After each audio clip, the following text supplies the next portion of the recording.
Rome in ancient Greece as an event that we document in history called Lupercalia. Lupercalia was a giant pedophile sacrifice event. That's just what it was, cut and dry.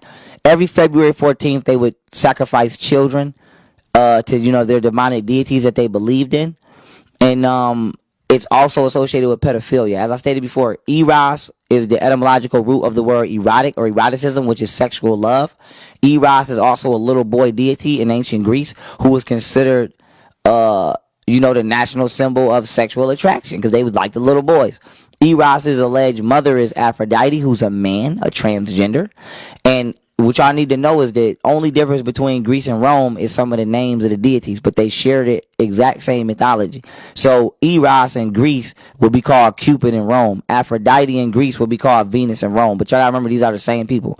So now that you know that, Eros and Aphrodite actually comes from the Babylonian story of Ishtar and Tammuz. Now, Tammuz is Nimrod and Ishtar is Esther, aka Semiramis. And so the story of Nimrod and Esther or Semiramis goes that Nimrod was a mighty hunter who used his bow and arrow on his own mother to make her fall in love with him. And, he had sex with his own mother. He got her pregnant. And that was the first origins of the Immaculate Conception, because he didn't want to tell his army that he was having sex with his mother.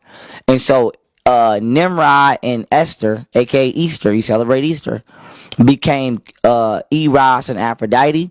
Eros and Aphrodite became Cupid and Venus, and Cupid and Venus became Virgin Mary and baby Jesus. And so the reason I'm bringing this up is because Valentine's Day is a hybrid holiday combined of symbolic to Lupercalia, as well as the celebration of Cupid and Venus, aka Nimrod and Semiramis, aka Esther. And so this is why Cupid has the bow and arrow to symbolize Nimrod, who was a mighty hunter who used the bow and arrow on his own mother. And then what they don't tell you about Cupid is Cupid had two arrows. He had the golden tipped arrows, which was to make you fall in love, and then the blunt tipped arrows, which was to make you fall out of love.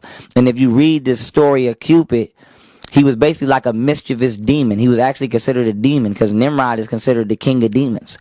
And what Cupid would do was, for his own diabolical satisfaction, he would ruin people's relationships. So he might see you in a 10-year marriage or a 10-year relationship and come make you fall in love with your brother. And now you in incest. You know what I'm saying? Or this, that, and third. And if you look at the paintings of Cupid, whenever he's finna use the blunt tip arrow, he has the blindfolds on. And so Cupid, in ancient Greece and Rome, was used as an excuse for sexual deviancy. So a man might marry his cousin or marry his sister, and they say love is blind. And this is where that saying comes from, love is blind, because Cupid got the blindfolds on. So you might, fall in love with your mama and get your mama pregnant, and people say love is blind. You love who you love. You know what I'm saying? And you hear people saying that today. You can't control who you love. You can fall in love with another man, love is love. Now, love ain't blind. Love can see. Why animals don't just fall in love blindly. And so Cupid is a emotionally chaotic demonic entity that we celebrate. And as far as the Valentine's letters, those come from Saint Valentine, who was persecuted by the Roman government, I believe during the 5th century, because what happened was the emperor at the time, he didn't allow men to marry women because he believed that if men were in love and they were a part of the military, that they would fight harder since their lovers was on the battlefield. And so what Valentine was doing was secretly allowing men to be with women. And the Roman government found out, and they sentenced him to death. And before he died, he wrote a love letter to the woman that he loved, and he started that letter off as, "Your dear Valentine." So when you in school and you got the kids writing Valentine letters, you actually writing death notes. When you celebrating Cupid, you celebrating sexual deviancy, immorality, and pedophilia, because Cupid is a pedophile deity as well as an emotional deviant deity. The hearts are symbolic to I don't know if I'm saying it right, Baal or Baal, but y'all know I'm talking about Baal. Baal, aka Moloch, is another rendition of Lucifer, aka Satan. And when you look up the ancient Chaldean or Babylonian definition of Baal or Baal, it means sacred heart. And you always see Jesus posing with that heart. And so this is supposed to be like the heart of Lucifer. And you also see certain pictures of Satan with that heart. And so the Valentine's Day heart is symbolic to Baal by definition, who's another form of Satan.